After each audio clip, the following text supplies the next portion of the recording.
For 5 years, I raised my sister's child, thinking I was the loving aunt. But one glance at his face revealed the sickening truth. He wasn't just my nephew. I used to believe that trust was the foundation of every strong relationship. I thought I had it all: a devoted husband, a beautiful son, and a sister who had always been my best friend.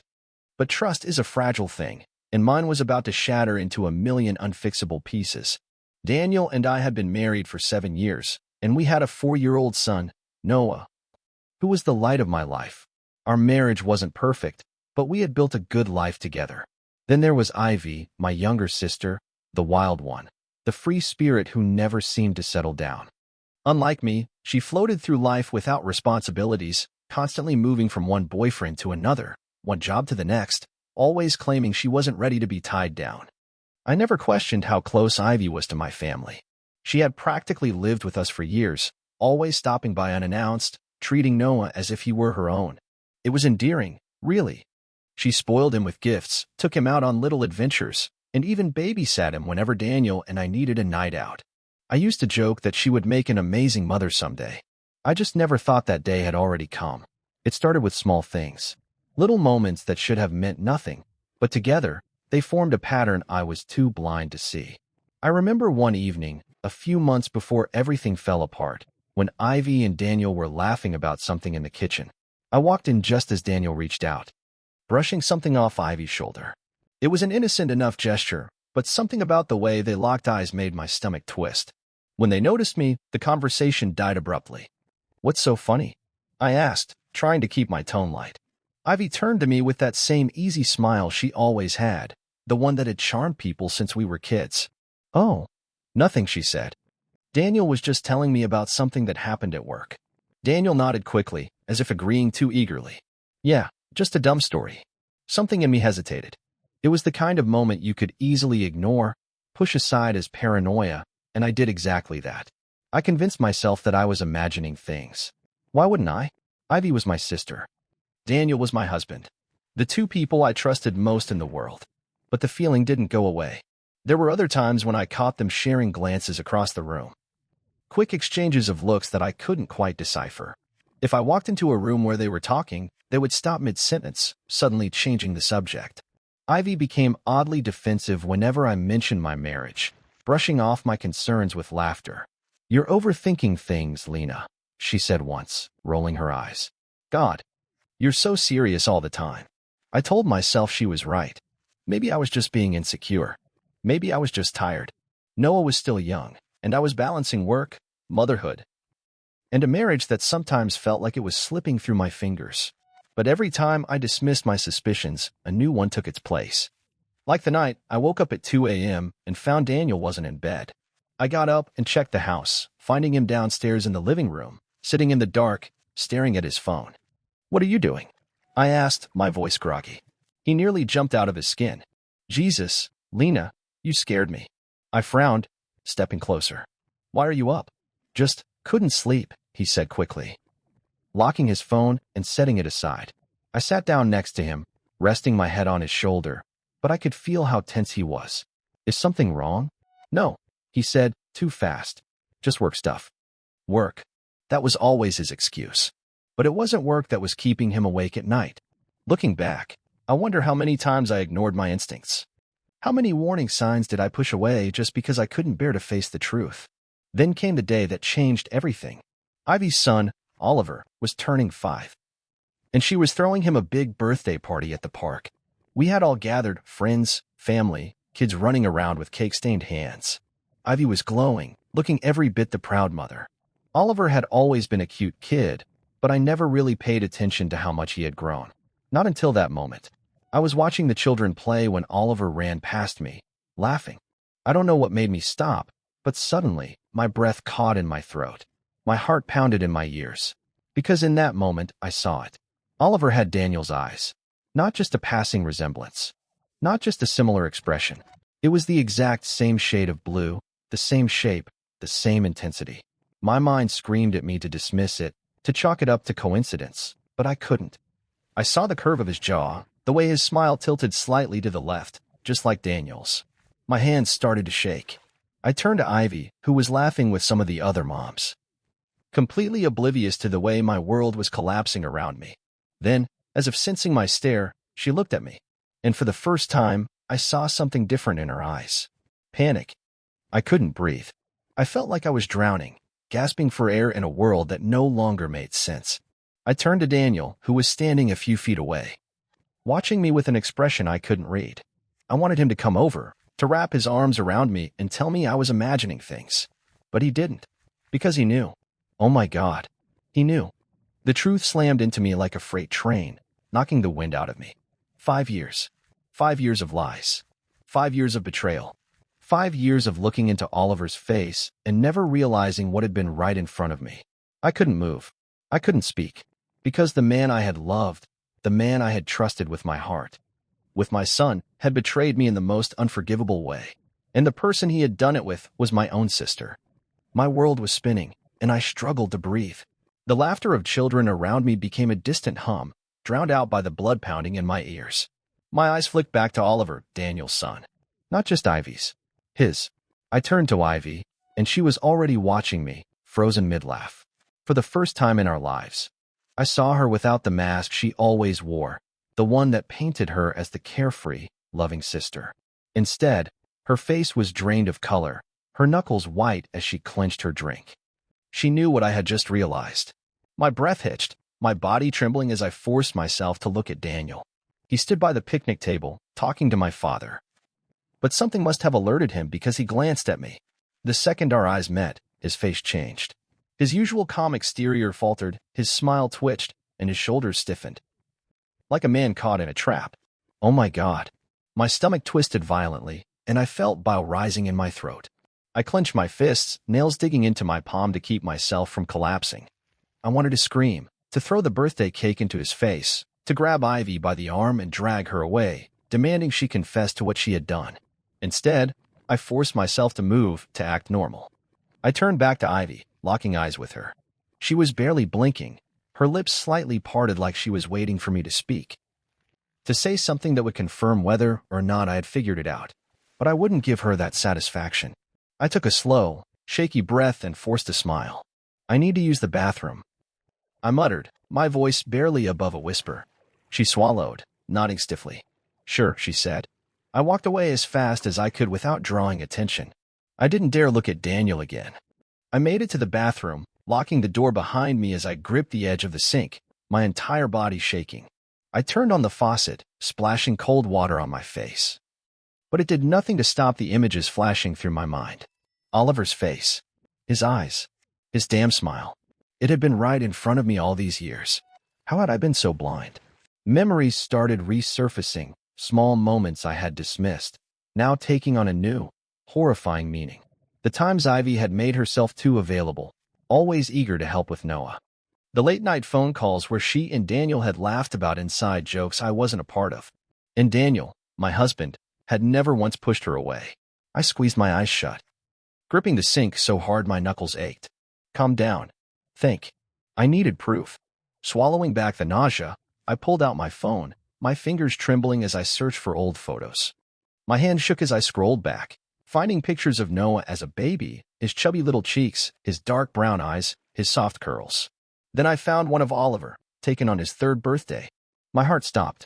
Side by side. Their faces should have been different. They should have been different. But they weren't. Because Oliver looked more like my husband than my own son did. My stomach clenched, and I gasped, my phone slipping from my grip and clattering onto the sink. I couldn't ignore it anymore. This wasn't paranoia. This wasn't a misunderstanding. This was real. My husband had cheated on me with my sister. And that little boy outside, the one I had watched grow up, the one I had never questioned, was his son. I had 2 choices. I could run, walk out of here, take Noah, and pretend I didn't know until I could figure out what to do. Or I could end this now. The latter option burned in my veins. I turned, yanking the door open and marching straight back to the party. The moment I stepped outside, my eyes locked onto Ivy. She was watching me. Our mother was standing beside her, talking animatedly. But Ivy wasn't listening. She wasn't laughing, wasn't flipping her hair like she usually did. No, she was stiff, waiting. She knew. I didn't stop walking until I was standing directly in front of her. We need to talk. Her lips parted, and for a second, I thought she was going to deny it, make up some excuse to avoid me. But she nodded. Okay. I grabbed her wrist and pulled her toward the side of the park, away from the party, away from prying eyes. I didn't stop until we were near the parking lot, out of earshot. I let go of her, arms crossed over my chest to keep myself from shaking. Is Oliver Daniel's son? Ivy flinched, her eyes darting around like she was trying to find an escape. Lena, answer me. My voice was cold, steady, but inside, I was breaking. She exhaled, rubbing her forehead before looking up at me. And then she said it. The words that would destroy whatever was left between us. Yes. A choked breath left my lips. My hands trembled at my sides. I had braced myself for the answer, but hearing it out loud made it real. Made it worse. How long? I demanded. Ivy swallowed hard. Lena, please. How long? I shouted. She hesitated. 5 years. I staggered back, my chest tightening. My whole body felt like it had been hit by a truck. 5 years. That meant it hadn't been a mistake. It hadn't been a one-time betrayal. It had been going on for more than half of my marriage. I turned away, covering my mouth to keep from screaming. My vision blurred with hot, angry tears. Lena, I didn't mean for it to happen like this. Ivy's voice was shaking now, but I didn't care. It just happened. Daniel and I. Shut up. My voice cracked, and when I turned back to her, my hands were clenched so tight my nails dug into my palms. Ivy stared at me, guilt written all over her face. But I didn't care about her guilt. I didn't care about her. My marriage, my trust, my entire reality had been erased by her actions. I hope you know, I whispered, my voice deadly calm, that you've lost me. Forever. And before she could say another word, I turned and walked away. Straight toward Daniel. Straight toward the man who had shattered my life. Because this wasn't over. Not yet. I didn't stop. My feet moved on their own, driven by a force stronger than my pain, stronger than my need to cry. I needed answers. Daniel stood near the picnic table, chatting with my father, blissfully unaware that his world was about to collapse. The moment he saw me approaching, his face changed. It wasn't confusion, wasn't surprise, it was fear. He knew. I stopped inches from him. My breath unsteady. We need to talk. My father looked between us, sensing the tension. Is everything okay? I ignored him, my eyes locked on Daniel's. He swallowed, nodding stiffly. Yeah, let's talk. We walked away from the party, the same way I had with Ivy. Each step felt heavier than the last, like my body was preparing for the weight of the truth. The moment we reached the parking lot, I turned to face him. Look me in the eyes, I said, my voice barely above a whisper. And tell me the truth. Is Oliver your son? Daniel exhaled, looking away. That was all I needed. The silence said more than words ever could. Oh my God. My voice broke, and I stepped back as if his betrayal was something tangible. Something I could physically distance myself from. He finally looked at me, guilt painted all over his face. Lena, don't. I cut him off, my body trembling. Don't give me excuses. Don't lie. Just tell me why. Why would you do this to me? He ran a hand through his hair, his expression tormented. It wasn't supposed to happen like this. I let out a bitter laugh. Oh? So tell me, Daniel. How was it supposed to happen? Were you planning to eventually tell me? Or was I just supposed to go my entire life not knowing that my own husband fathered my sister's child? He flinched, but didn't speak. I took a deep breath, forcing the bile in my throat back down. How long? Daniel hesitated. I clenched my fists. How long, Daniel? 5 years. He finally admitted. I felt my knees buckle. 5 years. I had spent 5 years waking up beside a man who had been betraying me, kissing him, loving him, raising our son while he was making another one with my sister. The weight of it crashed down on me all at once. I gripped my stomach, suddenly feeling sick. You disgust me, I whispered. Lena. Please. Daniel stepped forward, but I recoiled like he was poison. Don't touch me. My voice was raw, my chest heaving. He stopped, his face crumbling. I never wanted to hurt you. I let out a shaky, humorless laugh. You never wanted to hurt me? You ruined me, Daniel. His hands clenched at his sides. I didn't plan for this. It just happened. That's not how cheating works. I spat. That's not how fathering a child with my sister works. Daniel had the nerve to look pained, as if he were the victim. I was lonely, Lena, he admitted. His voice low. You were pregnant, and everything was about the baby. I felt pushed aside. I know that doesn't excuse it, but I let out a bitter, shaking laugh. So what? You ran into my sister's arms. He flinched. I shook my head, my eyes burning. I was carrying your child, Daniel. And instead of being there for me, you were sleeping with Ivy? He squeezed his eyes shut, rubbing his face like he could erase the truth. I don't expect you to forgive me. Oh, don't worry. My voice dropped into something hollow, something dead. I never will. The silence stretched between us, thick with everything we had left unsaid. I had thought the worst pain in the world was childbirth. I was wrong. The worst pain in the world was standing in front of the man you loved, realizing he was never the man you thought he was. I turned on my heel and started walking back. Lena, wait. Daniel called after me. I didn't. He followed, reaching for me, but I jerked away. Don't you dare, I hissed, my voice laced with venom. Don't you dare act like you still have the right to touch me. Daniel's face twisted in anguish. I don't want to lose you. You already lost me. He looked like I had just stabbed him. Good. I didn't stop walking until I was back at the party. But I wasn't here to celebrate anymore. I was here to end this. All eyes turned to me as I marched toward my family. My mother's face lit up. Lena, where have you? Did you know? I demanded. The chatter around us died instantly. My mother blinked. What? I turned to my father. Did either of you know? My mother frowned. Lena, I don't understand. I pointed at Ivy, who was standing frozen, her face drained of color. She knew what was coming. I turned to my parents. Ivy has been sleeping with Daniel for 5 years. Oliver is Daniel's son. A collective gasp rippled through the crowd. My mother's hand flew to her mouth. My father's face darkened. The entire party was dead silent. Ivy took a step forward. Her face twisted with panic. Lena, please. Not here. Why not? My voice was cold. You weren't ashamed to sleep with my husband for 5 years. But now you're ashamed. People started whispering. Guests looked at Ivy with shock and disgust. My mother turned to Ivy, her voice shaking. Tell me this isn't true. Ivy didn't answer. My mother's face crumpled. My father turned to Daniel, his eyes blazing. Is it true? Daniel swallowed hard. I'm sorry. My father lunged. Daniel barely dodged in time, stumbling back as my father roared. You were my son. You were supposed to protect her. Daniel didn't fight back. He just stood there, taking every word, every accusation, like a man who knew he had lost everything. And Ivy? She just cried. I watched her, feeling nothing but disgust. You don't get to cry, I told her, my voice sharp. You did this. You made your choice. Now live with it. I turned to my parents, my hands shaking. I'm leaving. My mother wiped her tears. Lena, don't. I cut her off. Don't tell me to forgive them. Don't tell me to fix this. There is no fixing this. I looked at Daniel one last time. The man I had loved. The man who had destroyed me.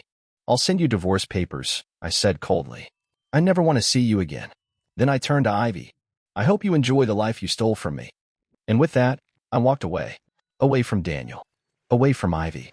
Away from the ruins of a life that no longer belonged to me. I didn't look back. I refused to see the destruction I was leaving behind.